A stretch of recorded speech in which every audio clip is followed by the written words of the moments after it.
বর্তমান সরকার যারা পরিচালনা করছেন, ডক্টর ইউনূস থেকে শুরু করে তার উপদেষ্টারা, তারা মহামান্য রাষ্ট্রপতির কাছে শপথ নিয়েছেন বঙ্গভবনে। সেখানে কিন্তু তারা বলছেন যে তারা কনস্টিটিউশনকে প্রিজার্ভ করবেন, আপহোল্ড করবেন। আমি যদি বাংলায় বলি, সংবিধানকে সংরক্ষণ করবেন, সংবিধানকে মেনে চলবেন, এই সংবিধানের অধীনে সবকিছু করবেন, এইভাবে তারা শপথ নিয়েছেন। অর্থাৎ সংবিধানকে তারা একসেপ্ট করেই শপথ নিয়েছেন।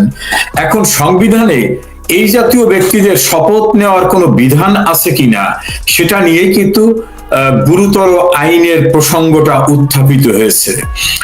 আমি ওই সুপ্রিম কোর্টের যে রেফারেন্সের কপিটা আমার কাছে আছে, সেই রেফারেন্স থেকে আমি কিছু উদ্ধৃতি দিই আপনাকে। এখানে বলা হয়েছে, দেশের বর্তমান উদ্ভূত পরিস্থিতিতে যেহেতু প্রধানমন্ত্রী পদত্যাগ করেছেন, এই জায়গায় প্রথম থামি।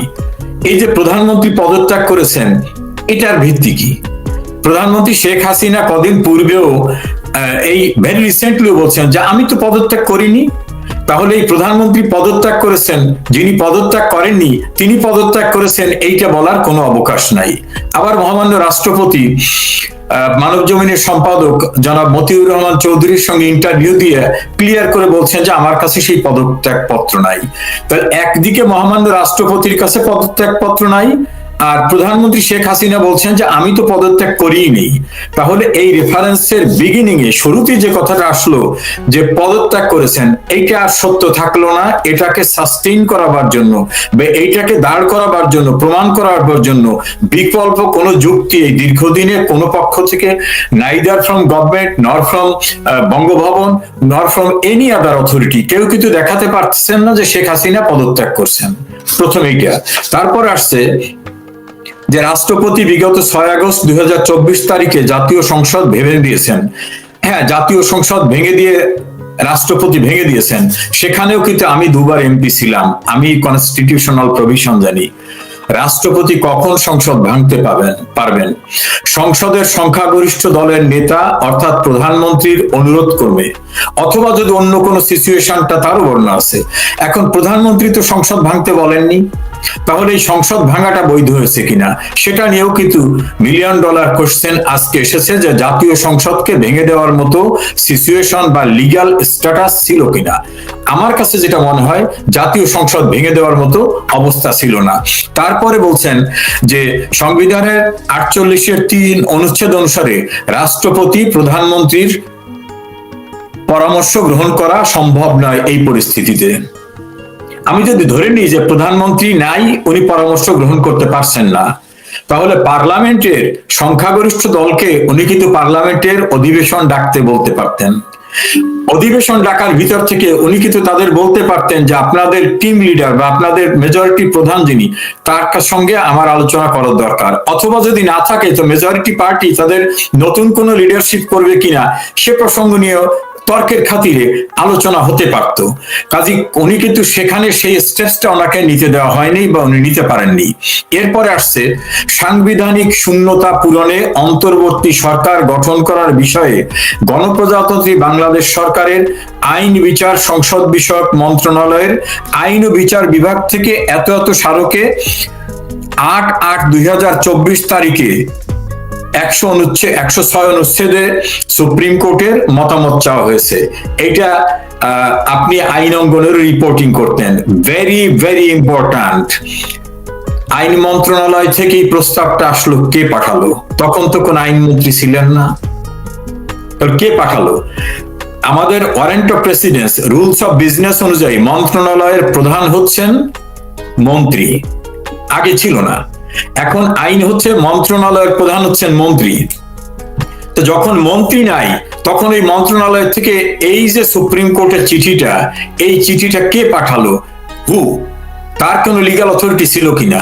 আমি বলবো তার কোনো লিগ্যাল অথরিটি ছিল না, কারণ মন্ত্রণালয় তখন শূন্য ছিল। এখন আমি যদি ধরে নিই যে রাষ্ট্রপতি সরকারের দায়িত্বে আছেন, তাহলে রাষ্ট্রপতি পাঠাবেন। তাহলে আইন মন্ত্রণালয়ের মাধ্যমে না এসে, আইন মন্ত্রণালয় যেহেতু মন্ত্রী নাই, অনেকেই তো প্রসঙ্গ তুলছে যে তাহলে তো রাষ্ট্রপতির বঙ্গভবন থেকে এটা আসতে পারতো, কারণ ওই মন্ত্রণালয়ের সমস্ত অথরিটি তো ওই সময় রাষ্ট্রপতি, যেহেতু দেশে সরকার নাই, সরকার না থাকলে তো রাষ্ট্রের প্রধান যিনি, তার অধীনে সবকিছু। কাজেই তিনি কি পাঠিয়েছেন না আইন মন্ত্রণালয় পাঠিয়েছে, এই জায়গায়ও কিন্তু আইনের শুদ্ধ অবস্থানটা হয়নি। নেক্সট আসেন, লাস্টে এসে বলছে যে অ্যাটর্নি জেনারেল আসাদুজ্জামানের বক্তব্য শোনা হলো। এখন অ্যাটর্নি জেনারেল আসাদুজ্জামান নিয়োগ পেয়েছেন 8 তারিখে, আর বাংলাদেশের সংবিধান অনুযায়ী প্রধান বিচারপতি নিয়োগ ছাড়া আর কোন স্থানে মেজরিটি পার্টির প্রধানের ডিসিশন ছাড়া, কনসালটেশন ছাড়া কোন নিয়োগের প্রভিশন নাই।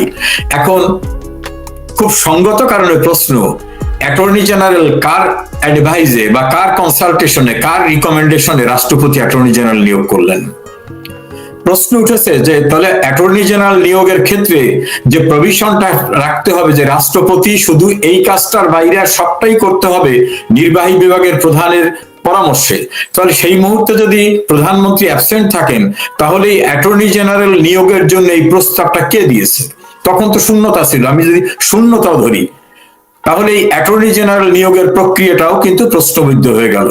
এখন যদি আমি ধরে নিই যে যুক্তির খাতিরে যে না, একজন অ্যাটর্নি জেনারেল আছেন, তিনি অ্যাপিলেট ডিভিশনের সামনে এপিয়ার করছেন, ওনার নিয়োগই হইল 8 তারিখে, নিয়োগ হওয়ার পরে ওনাকে কখন চিঠি দেওয়া হলো, উনি কখন ফুল কোর্টে গেলেন?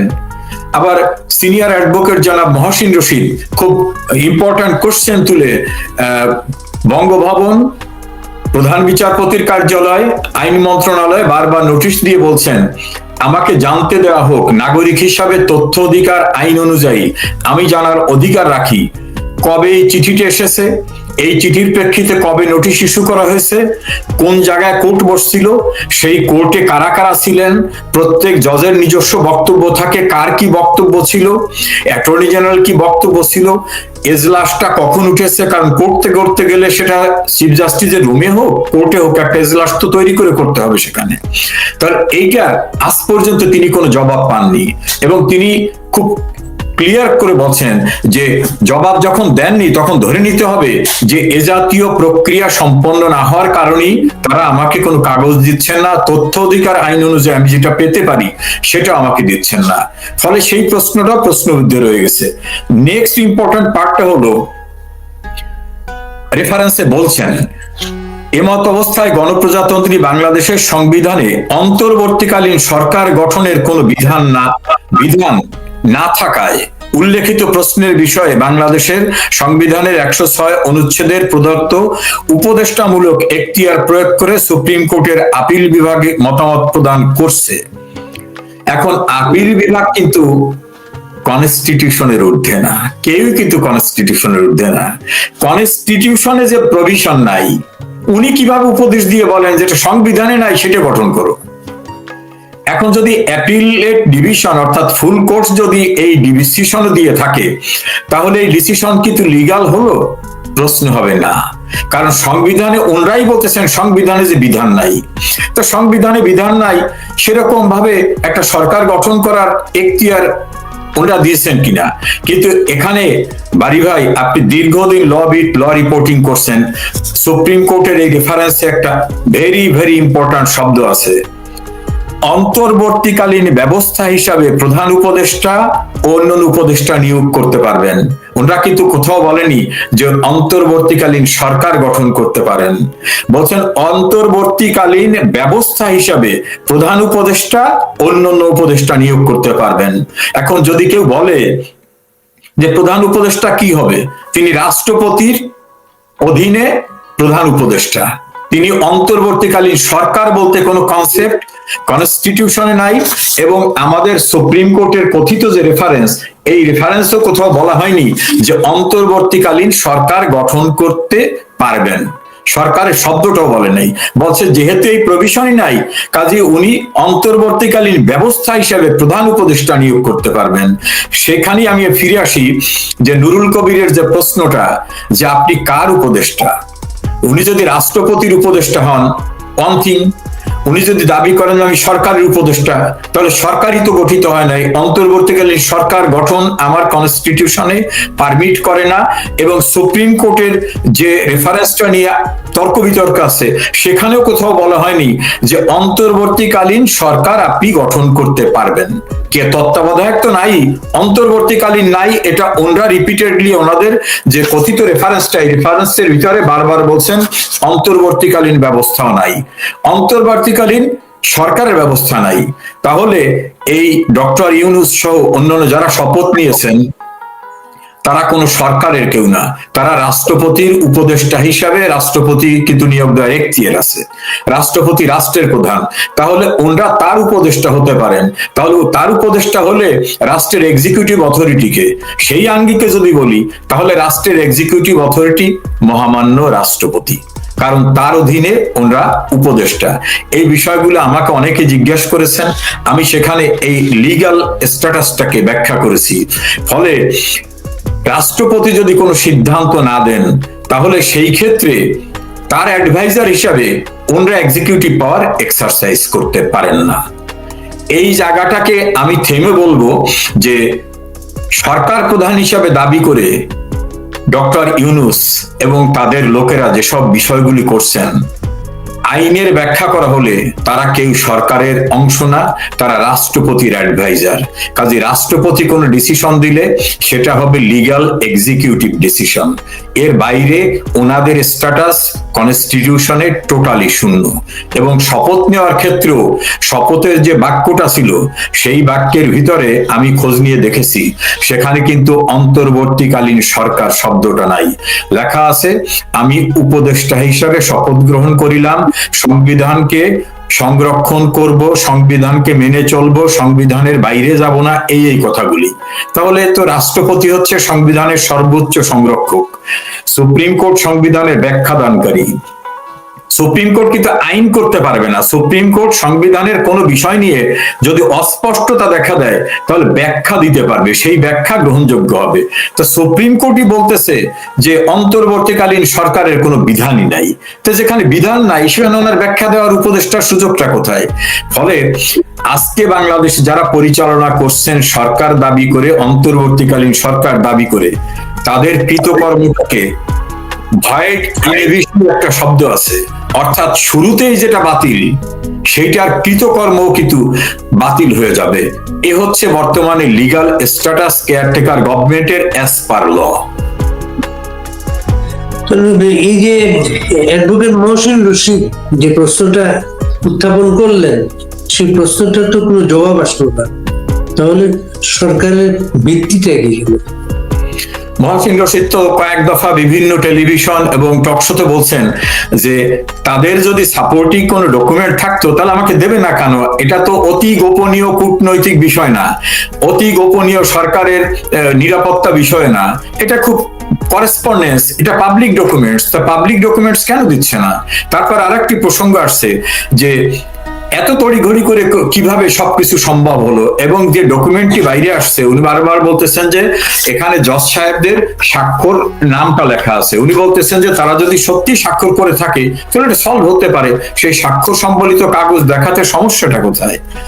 উনি গণভবনে নোটিশ, বঙ্গভবনে নোটিশ দিয়েছেন, আইন মন্ত্রণালয়ে নোটিশ দিয়েছেন, মাননীয় প্রধান বিচারপতি রেজিস্ট্রার জেনারেলকে দিয়েছেন, প্রধান বিচারপতির আলাদাভাবে দপ্তরকে দিয়েছেন, কেউ রেসপন্স করতেছে না। অর্থাৎ ওই যে গ্রাম্যটা কথা আছে ডালমেকুস কালা হয়, কোন সমস্যা এখানে আছে, না থাকলে এটা প্রকাশ করতে ক্ষতিটা কি? এটা তো গোপনীয় কোনো বিষয় না। প্লাস হচ্ছে মানে প্রথম থেকে যে প্রশ্নটা আসলো, প্রধানমন্ত্রীর পদত্যাগ পত্রটা কোথায়? পদত্যাগ পত্র রাষ্ট্রপতির কাছে নাই, পদত্যাগ পত্র সুপ্রিম কোর্টের কাছে নাই, বাংলাদেশে খুব ভালো ভালো অনুসন্ধানী সাংবাদিক আছেন, কেউ যদি না হতে উনি একজন সাংবাদিক নিশ্চয় সেটা তুলে আনতে পারতেন, সেটা হয় নাই। এই বাংলাদেশ সামরিক অভ্যুত্থান হয়েছে বিভিন্ন সময়, সামরিক শাসন ছিল বিভিন্ন সময়, পরবর্তীতে সংসদে গিয়ে এর কার্যক্রম গুলোকে পাশ করা হয়েছে, বৈধতা দেওয়া হয়েছে, তার আগে পর্যন্ত কোনো বৈধতা ছিল না। এই সরকারও কি সেই রকম বৈধতার অপেক্ষা করছে? এখানে একটি বিষয় আছে, সামরিক শাসকদের কৃত সকল কর্মকে অবৈধ ঘোষণা করা হয়েছে পঞ্চম সংশোধনী মামলায়, এবং বাংলাদেশের সংবিধানের সপ্তম সংশোধনীতেও কিন্তু একটা হলো জিয়াউর রহমানের সময়, একটা এরশাদ সাহেবের সময়, দুইটা সংশোধনী কিন্তু পার্লামেন্ট বেআইনি ঘোষণা করছে, এবং সুপ্রিম কোর্টে প্রাসঙ্গিকভাবে যাওয়ার পরে সুপ্রিম কোর্ট এটাকে বেআইনি ঘোষণা করছে। তবে যে কাজটি হয়ে গেছে, যেটাকে ফেরত আনা যাবে না, সেইটাকে শুধুমাত্র কন্ডোন করছে। যেটা ধরেন একটা চুক্তির ভিত্তিতে একটা কাজ হয়ে গেছে, এই অসাংবিধানিক সরকার একটা ঠিকাদারি কাজ দিয়েছে, ঠিকাদার কাজ করেছে, বিল নিয়ে গেছে, যেটাকে ব্যাক করা যাবে না, সেইটাকে বলা হয়েছে পাস্ট অ্যান্ড ক্লোজ চ্যাপ্টার হিসেবে ওটাকে গণ্য করা হবে। কিন্তু তাদের কৃতকর্মকে কখনোই কিন্তু বৈধতা দেওয়া হয়নি, শুধু যেটাকে ফেরত আনা যাবে না সেটাই। এখন এই সরকার ভাবতে পারে যে অতীতে তো কৃতকর্মকে বৈধতা দেওয়া হয়েছে, আমাকেও হয়তো এরকম ভাবে কৃতকর্মকে বৈধতা দেওয়া হতে পারে সামনে যে গভর্নমেন্ট আসবে, এরকম একটি স্বপ্ন তাদের থাকতে পারে। কিন্তু এরকম স্বপ্ন যদি থাকে, আগামীতে কারা গভর্নমেন্ট হয়ে আসবেন আমি জানি না, কিন্তু অবৈধতাকে বৈধ করা সম্ভব হবে না। সামরিক শাসকদের রুলিংসকে, যেমন 16ই আগস্ট থেকে শুরু করে সিভিল ইলেকশন হওয়া পর্যন্ত 1979 পর্যন্ত যে রুলিংসটা ছিল, টোটালটাকে বেআইনি ঘোষণা করা হয়েছে। একইভাবে এরশাদ সাহেবের সিভিল লাইফে আসার পরে ইলেকশনের আগ পর্যন্ত সেটাও কিন্তু বেআইনি ঘোষণা করা হয়েছে। আর সেখানে কিন্তু একটা বিষয় ছিল, মহামান্য রাষ্ট্রপতি বঙ্গবন্ধু শেখ মুজিবুর রহমান মৃত্যুবরণ করায়, তখন তাই যারা পার্লামেন্ট মেম্বার ছিলেন অন্যান্যরা, তাদের ভিতর থেকে কিন্তু একজনে শপথ গ্রহণ করছিলেন, খন্দকার মোস্তাক আহমেদ।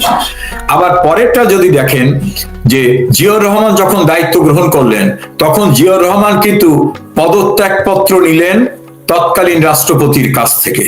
পদত্যাগপত্র শব্দটা কাইন্ডলি মনে রাখবেন।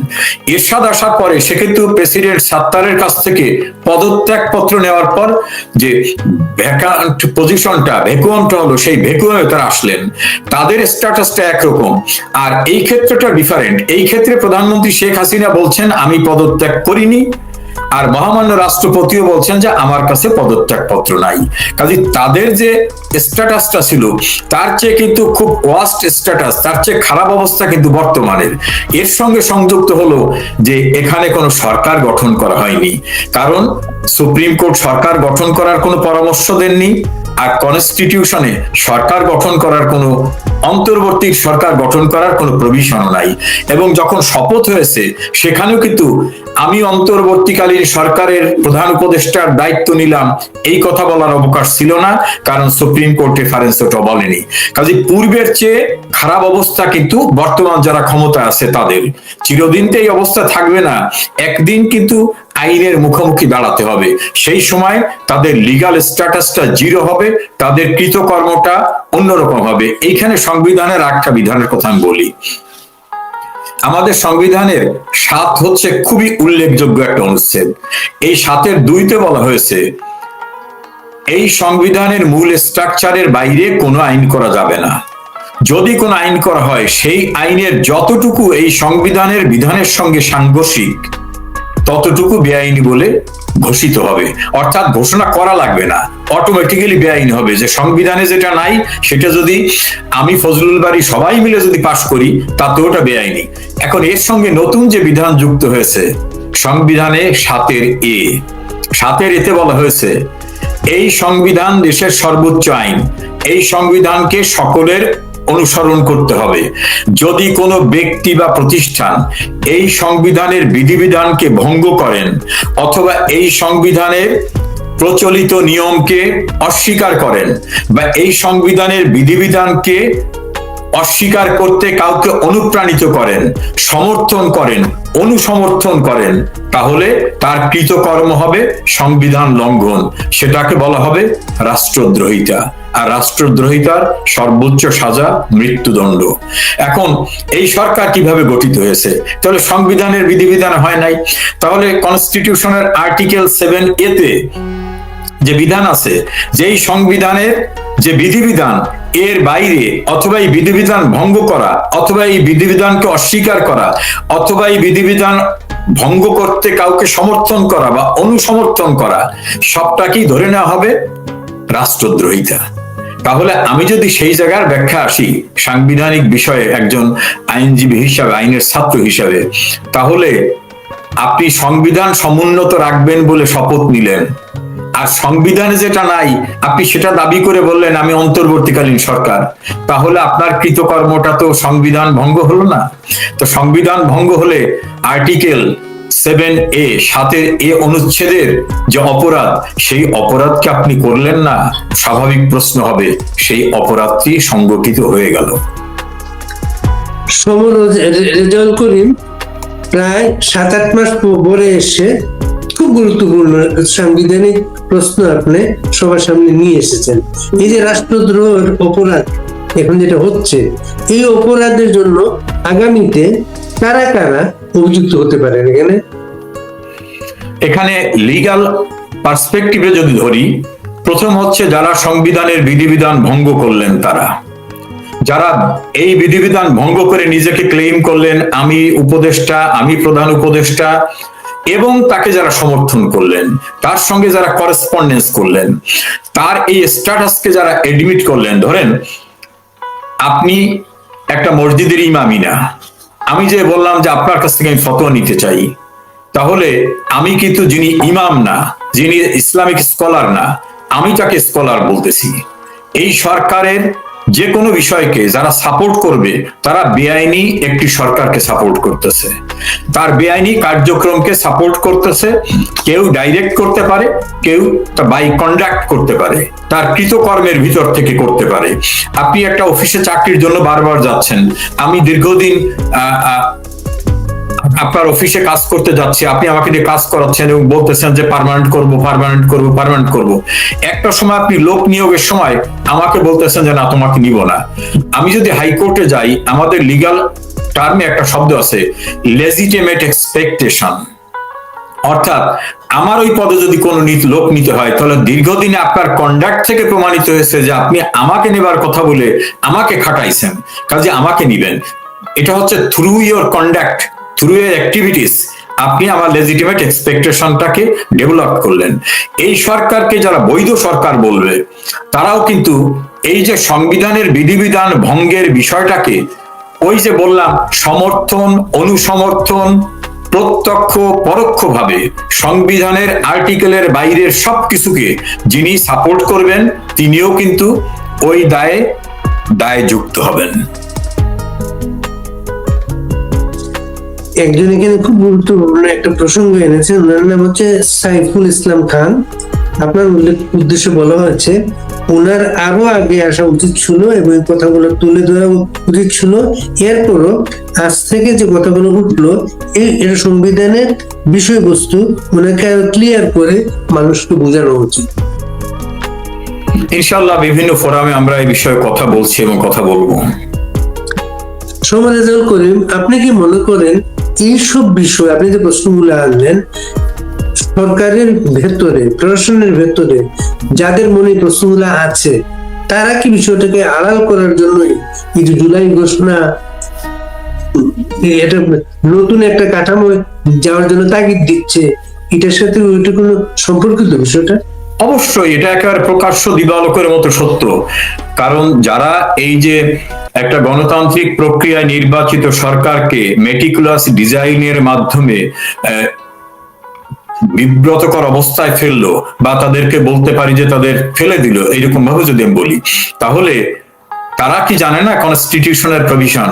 আমার বিশ্বাস তারাও জানেন। এই জন্যই কনস্টিটিউশনটাকে কিভাবে ছুঁড়ে ফেলে দেওয়া যায়, কনস্টিটিউশনের বিধিবিধানকে কিভাবে ফেলে দেওয়া যায়, সেজন্যই তাদের তথাকথিত জুলাই ঘোষণা এবং অন্যান্য প্রক্রিয়ার প্রচেষ্টা। এখন এগুলাতে লাভ হবে না। এই কারণে একটা কনস্টিটিউশন করার অথরিটি কারা? নির্বাচিত জনপ্রতিনিধিরা।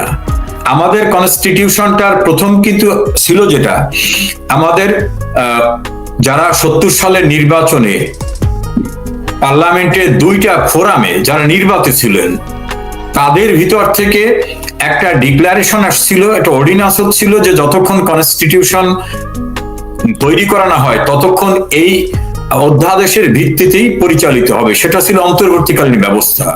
তারপরে কিন্তু একটা ইলেক্টেড বডি কিন্তু কনস্টিটিউশন ফর্ম করার জন্য একটা অথরিটি করলেন, তারপর পার্লামেন্টে গেল, নিয়ম কানুন অনুসরণ করে সমস্ত কিছু করে পার্লামেন্ট সেটাকে পাশ করলো। কাজী আপনি রাস্তায় জন 20 লোক দাঁড়িয়ে বা 10 লাখ লোক দাঁড়িয়ে আপনি বললেন যে বাংলাদেশের সংবিধানকে ফেলে দিলাম, আমরা আজ থেকে জুলাই ঘোষণাকেই কনস্টিটিউশন হিসেবে গ্রহণ করলাম। এটা গায়ের জোরে করতে পারেন, ক্ষমতার জোরে করতে পারেন, কিন্তু এর কিন্তু আইনগত কোনো ভিত্তি নাই। পৃথিবীর কোন দেশে এইভাবে একটা ডেমোক্রেটিক গভর্নমেন্টকে ফেলে দেওয়ার পরে দীর্ঘদিন সংবিধানের অধীনে রাষ্ট্র চলবে, যারা রাষ্ট্র পরিচালনা করছেন তারা ওই সংবিধানের অধীনে শপথ নেওয়ার পরে সুবিধা মতো সময় 10 মাস পরে এসে বলবেন যে আমরা এখন এই সংবিধান মানি না। এটা তো গ্রামের বলে চাড়াবাটি খেলার মতো জিনিস না। আর সংবিধানকে মানি না এই কথা বলার কনসিকুয়েন্সটা কি হবে সেটাও মাথায় রাখবেন। আমাদের আইন উপদেষ্টা আসিফ নজরুল সাহেবকে একজনে প্রশ্ন করেছিলেন যে আপনারা যে বলতেছেন যে আপনার সরকারের অংশ, আপনাদের ভিত্তিটা কি? উনি, আমি যতটুকু ওনাকে দেখেছিলাম, উনি হঠাৎ একটা বিব্রতকর অবস্থায় বলেন এই যে আন্দোলন হয়েছে, আন্দোলনের জনগণের মতামত এটাই তো আমাদের ভিত্তি। আমার প্রশ্ন, বাংলাদেশের লোক যদি 18 কোটি হয় তাহলে ঢাকায় আন্দোলন করছেন যে কজন, তাদের সংখ্যা কতজন? তাহলে আপনি কতজনের ম্যান্ডেট পেয়েছেন? ঢাকায় যদি ধরে নি যে 10 লাখ লোক হয়েছে, না ঢাকা যদি 1 কোটি লোক হয়ে ধরে নি, আমি কথা তাহলে 18-19 কোটি লোকের ভিতরে আপনি 1 কোটি লোক আপনাকে ক্ষমতায় বসাতে চেয়েছে, এটা কি আপনার বক্তব্য গ্রহণযোগ্য হবে? এখানে প্রণিধানযোগ্য, ওনারা কেউ আন্দোলনের সময় বলেন নাই যে আমরা সরকার বদলাবার জন্য আন্দোলন করছি। ওনারা কোটা নিয়ে আন্দোলন করছেন, সে কারণে ওনাদের কোটা আন্দোলনের অনেক সংগঠকরা এখন বলতেছেন যে আমাদের তো বলা হয়নি যে সরকার গঠন করে ওনারা উপদেষ্টা হবেন, ওনারা ক্ষমতা ভোগ করবেন, ওনারা চাঁদাবাজি করবেন। এইটা জানলে তো এদের সঙ্গেই আমরা আসতাম না। এটা হলো এক। নাম্বার 2 হচ্ছে গঠন করার জন্য যে প্রসিডিউরটা, সেই প্রসিডিউরটাও এখানে যেটা লিগ্যাল স্ট্যাটাসটা, সেই লিগ্যাল স্ট্যাটাসকে ডাবল চেঞ্জ করা যাবে না। আপনি যদি বিগিনিং এই বলতেন যে না আমরা এই সংবিধান মানি না, কোনো কিছু মানি না, ইত্যাদি ইত্যাদি, আমরা নতুন করে একটা বিপ্লবী সরকার গঠন করব, সেটা নিয়ে আলাদা কথা বলতে পারতেন তারা। সেই জায়গাটাও কিন্তু তাদের নাই। কাজেই ওনারা কিন্তু এখন এত মাস পরে এসে নতুন করে বলে আমরা একটা জুলাই প্রোক্লামেশন দেব। এই প্রোক্লামেশন দেওয়ার অথরিটি ওনাদেরকে কে দিয়েছে? ওনাদের তো কোনো লিগ্যাল স্ট্যাটাস ওনাদের নাই। ওই জুলাই প্রোক্লামেশন বলুক, আত্মরক্ষার প্রোক্লামেশন বলুক, ইনডেমনিটি বলুক, এইটা কখনোই কিন্তু স্থায়ী কোনো রূপ লাভ করবে না। যতক্ষণ ক্ষমতা আছে ততক্ষণ চেষ্টা করবেন। ওরা ইলেকশন কমিশনের সামনে গিয়ে 200 লোকও খুঁজে পায় না। পহেলা বৈশাখ উদযাপনের বিশাল আয়োজন, সামনে ক্যামেরাম্যান এবং টেলিভিশনের সাংবাদিকরা যে পরিমাণ, দর্শক শ্রোতাও সে পরিমাণে নাই। কাজী এই সংবিধান ভঙ্গ করার মতো দুঃসাহসী ভূমিকায় যারা যাবেন, তাদের এই খারাপ বুদ্ধিতে যারা যাবেন, সবাই মিলে কিন্তু কাঠগড়ায় দাঁড়াবেন। এবং কাঠগড়ায় যে দাঁড়াতে হয় সেটা কিন্তু বঙ্গবন্ধু হত্যার পরে দীর্ঘদিন পরেও কিন্তু প্রমাণিত হয়েছে যে পরিত্রাণ কিন্তু হয় না, দর্প কিন্তু চূর্ণ হয়ে যায়। মিনহাজ আশরাফি বলে একজন একটা প্রসঙ্গ এনেছিলেন, তাহলে কি রাষ্ট্রপতি কি সংবিধান লঙ্ঘন করেছেন? কারণ উনি তো শপথ পাঠ করিয়েছেন। আর রাষ্ট্রপতিকে কি জোরপূর্বক শপথ পাঠ করতে বাধ্য করা হয়েছে? আপিল বিভাগের 7 বিচারপতিকে প্রত্যেকে বাধ্য করার শাস্তি কি হতে পারে? দেখুন, মহামান্য রাষ্ট্রপতির যে রেফারেন্সটা, সেই রেফারেন্সটাকে যদি আমি ধরে নিই, যেটা রিয়েল একটা রেফারেন্স পাঠাইছেন, সেখানে কিন্তু আমাদের সুপ্রিম কোর্ট বলছেন অন্তর্বর্তীকালীন ব্যবস্থা করার জন্য। তার মহামান্য রাষ্ট্রপতির তো নিজের উপদেষ্টা থাকতে পারে, তার মিলিটারি সেক্রেটারি আছে, তার সচিব আছে, তাকে অ্যাডভাইস করার জন্য তার অ্যাডভাইজার নিতে পারেন। সেখানে কিন্তু মহামান্য রাষ্ট্রপতি এই দায়ের বোঝাটা তার উপর আসবে না, এই কারণে তিনি তো কনস্টিটিউশনের বাইরে গিয়ে কিছু করেন না। এক। নাম্বার 2 হচ্ছে সুপ্রিম কোর্টের যে সকল বিচারপতিদের নাম ব্যবহার করে বলা হচ্ছে যে তারা এই রেফারেন্স পাঠিয়েছেন, তাদের কাছে রেফারেন্স পাঠিয়েছে এবং তার প্রেক্ষিতে তারা জবাব দিয়েছেন। আমরা উদ্ভূত পরিস্থিতিটাকে যদি ধরি, সেনাবাহিনীর পক্ষ থেকে যখন অফিসিয়াল স্টেটমেন্ট দিয়ে বলা হচ্ছে যে বাংলাদেশের মাননীয় প্রধান বিচারপতি জনাব ওবায়দুল হাসান, জ্যেষ্ঠ বিচারপতি জনাব এম এনায়েতুর রহিম ক্যান্টনমেন্টে নিরাপত্তার জন্য আশ্রয় নিয়েছিলেন। তারা কবে সেখান থেকে বেরিয়ে আসছেন এই কথাটা কিন্তু ক্যান্টনমেন্ট থেকে যে প্রেস রিলিজ দেওয়া হয়েছে সেখানে নেই। এখন অতীতে তো এমনও দেখছি, আবু সাদাত মোহাম্মদ সায়েমকে জেনারেল জিয়াউর রহমান বুট পায়ে দিয়ে পিস্তল ধরে বলছিল সাইন ইট। এখন কি ঘটেছে সেটা কিন্তু তখন আমরা জানিনি, পরে কিন্তু বঙ্গভবনের শেষ দিনগুলি নামক তার বইয়ের ভিতরে তিনি কিন্তু সবকিছু লিখে গেছেন, এবং ওই বইটা কিন্তু জিয়াউর রহমান ক্ষমতায় সেই সময় লিখছিলেন, যদিও পরবর্তীতে বইগুলো বাজার থেকে তুলে নেওয়া হয়েছে, আবার প্রিন্টারকে দিয়ে ওই পার্টটাকে বাদ দেওয়া হয়েছে, কিন্তু মূল বইটা তো অনেক জায়গায় অনেক কিছু রয়ে গেছে। আদৌ রেফারেন্স হয়েছিল কিনা, আদৌ এই বিচারপতিরা বসেছিলেন কিনা, সেই প্রশ্নের জবাব কিন্তু মহাসিন রশিদের আবেদনের প্রেক্ষিতে আজ পর্যন্ত একটা স্টেটমেন্ট আকারে নাইদার ফ্রম সুপ্রিম কোর্ট, নর ফ্রম বঙ্গভবন, নর ফ্রম মিনিস্ট্রি অফ ল দিচ্ছে। কাজী এর ভিতরে অনাকাঙ্ক্ষিত অস্বচ্ছ কিছু থাকতে পারে, সময় হলে নিশ্চয়ই সেটা পরিষ্কার হবে, তখন সে অনুযায়ী হয়তো ব্যবস্থা হবে।